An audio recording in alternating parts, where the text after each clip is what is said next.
Hello listeners, this video is about the poem Adolescence written by P.K. Page. The full name of the author is Patricia Kathleen Page. She is born in the year 1916 and she died in the year 2010.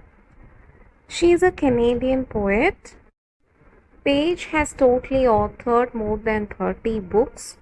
That includes poetry, fiction, travel diaries, essays, children's books, and an autobiography. Many of her works are stored as a permanent collections in National Gallery of Canada, the Art Gallery of Ontario, and the Burnaby Art Gallery.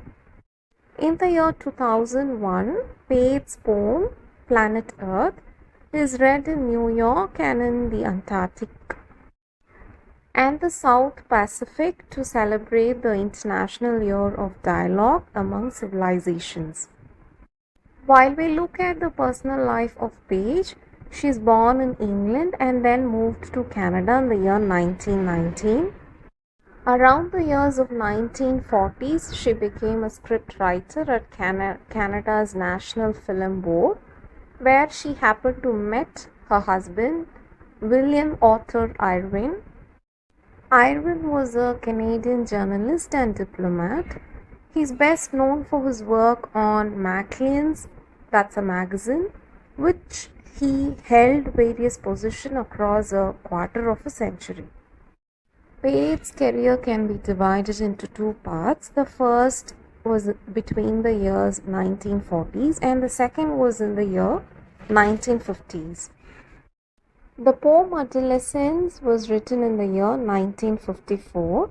This poem is considered as a prominent piece of Canadian literature, which owns common themes like finding one's self-identity through love. We know that adolescence is a transition period of adulthood, which includes intense feeling towards new changes in our lives. Considering adolescent period, it's a period of happiness and most critical things happen in this part of life because it determines the future of the adolescent. There are a lot of emotional and mental changes during this period. The changes may lead to either good or may create bad effects in 5 areas. Those 5 areas are: it helps us to search for dignity, desire for love and to be loved, and a time of enjoyment, a sense of achievement, and a period of depression. During the adolescent period, love plays a major role. Now, love is a special feeling between men and women which can make one happy. Fantasize. Fantasize is daydreaming, like imagining something that it should happen. The feeling of love can even create sorrow, or it can help someone to realize one's identity. This poem Adolescence describes about the beginning stage of love, and the couple experiences self-realization and it ends with disappointment. Their love ends with disappointment. Let's see the first stanza of the poem. In love they wove themselves in a green embrace. A silken rain fell through the spring upon them. In the park she fed the swans, and he whistled nervously with his strange hands.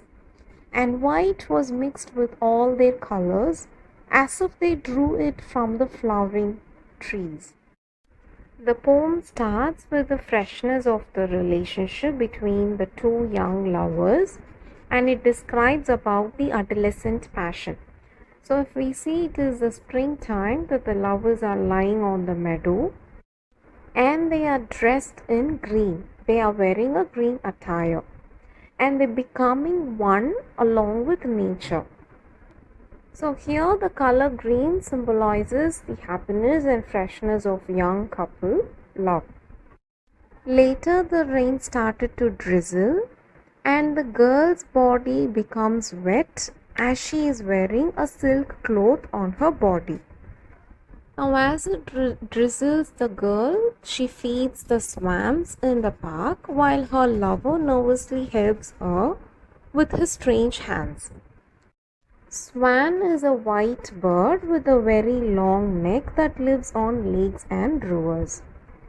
The color white is mixed everywhere all around them. So, this color white symbolizes the innocence, purity, and virginity. In all their actions, innocence is mixed because as they are heading towards their adolescence period, innocence is mixed everywhere. It is like the color white is taken from the flowering trees. Stanza 2. At night his two-finger whistle brought her down the waterfall stairs to his shy smile, which like an eddy turned her round and round, lazily and slowly, so her will was nowhere. As in dreams things are and aren't. Now it has become dark, and the girl, she impulsively rushes down like a graceful waterfall in a ready response to his whistle sound in the night.